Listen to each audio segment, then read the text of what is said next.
Supreme court के अंदर घटा वो उससे कुछ ज्यादा ही बड़ा था। ऐसे लगा जैसे उस सुप्रीम कोर्ट के अंदर भी कहीं ना कहीं श्री कृष्ण मौजूद थे। ऐसे लगा जैसे वहां सुप्रीम कोर्ट के अंदर भी भगवान मौजूद थे।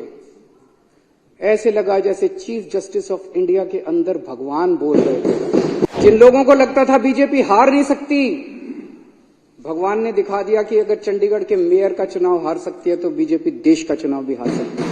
जो लोग द्रौपदी का चीर हरण करने आए थे, जो लोग भारतीय जनतंत्र का चीर हरण करने आए थे, भगवान श्री कृष्ण ने उनको पूरे देश के सामने उनका चीर हरण करके छोड़ा।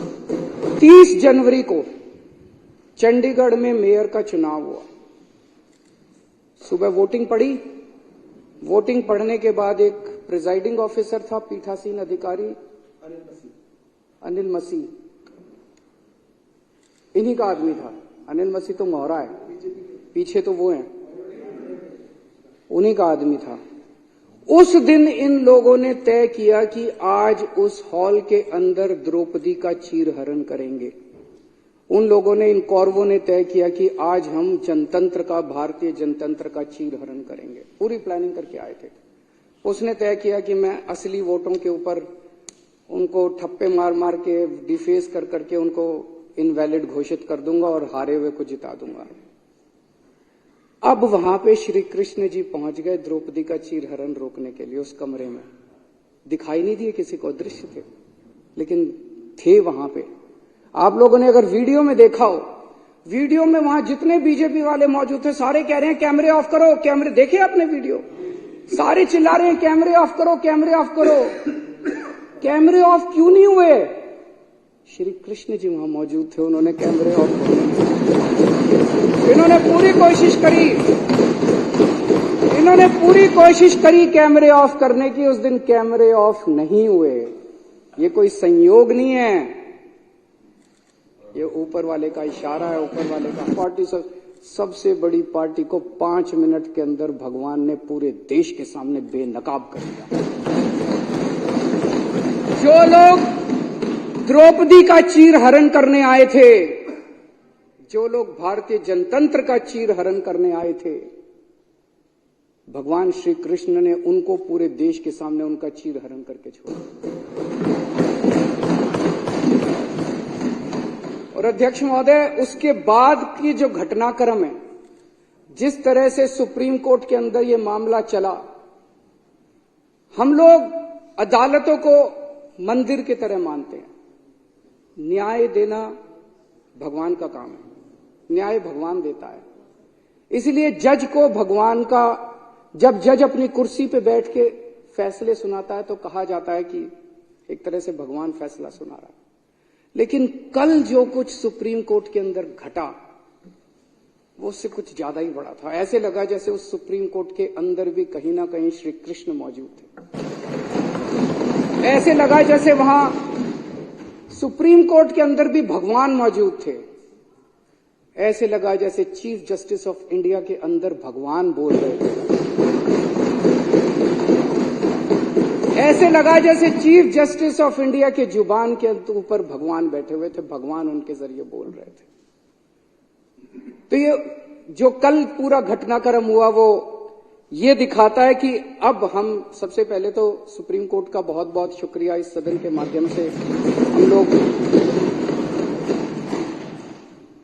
हम इस सदन के माध्यम से सुप्रीम कोर्ट का शुक्रिया अदा करना चाहते हैं, उस पूरी बेंच का शुक्रिया अदा करना चाहते हैं, खासकर चीफ जस्टिस ऑफ इंडिया का शुक्रिया अदा करना चाहते हैं, जिन्होंने इतने कठिन समय के अंदर हमारे देश को, जनतंत्र को बचाने का काम किया।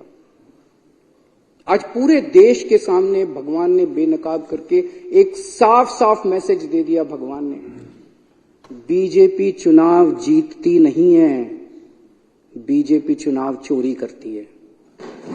पूरे देश के सामने सबने वीडियो देखा है, सबने किस तरह से सुप्रीम कोर्ट का आदेश सुना है, सबने पूरे पिछले 1 महीने के घटनाक्रम ने पूरे देश के सामने इस पार्टी का चीर हरण करके छोड़ दिया कि बीजेपी चुनाव जीतती नहीं है, बीजेपी चुनाव चोरी करती है।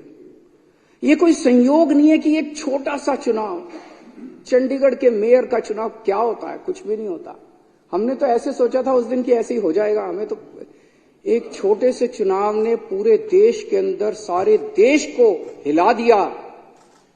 कुछ ना कुछ तो भगवान बताने की कोशिश कर रहे हैं, संदेश देने की कोशिश कर रहे हैं। तो भगवान का संदेश है, मैं आ गया हूं।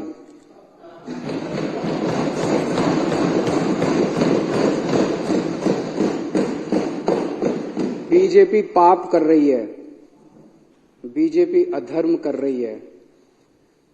अब ये नहीं चलेगा। जिन लोगों को लगता था बीजेपी हार नहीं सकती, भगवान ने दिखा दिया कि अगर चंडीगढ़ के मेयर का चुनाव हार सकती है तो बीजेपी देश का चुनाव भी हार सकती है। भगवान ने पूरे देश को एक कॉन्फिडेंस देने की कोशिश करी है कि हिम्मत मत हारो, खड़े हो। तुम लोग एक बहुत बड़े देश के निवासी हो। भारत के लोग एक बहुत बड़ी संस्कृति, हमारा कल्चर 3000-4000 साल पुराना है। डर के मत बैठो, खड़े हो। आप अपना कर्म करो, तुम लोग अपना कर्म करो। कई लोगों को इस देश के अंदर लगता है कि अब तो ईवीएम में गड़बड़ी हो गई, वोट डाल के क्या फायदा है। भगवान कह रहा है बिल्कुल नहीं, वोट डालने जाओ, ईवीएम को मैं संभाल लूंगा। सारे जने वोट डालने जाओ, कोई बिना वोट के मत रहना।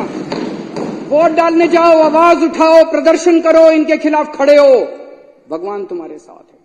जैसे भगवान ने इनको बेनकाब किया चंडीगढ़ के चुनाव में, भगवान आने वाले समय में भी इनको बेनकाब करेगा और सत्य का साथ देगा। हताश होकर मत बैठो। ये धर्म और अधर्म की लड़ाई है, ये पाप और पुण्य की लड़ाई है।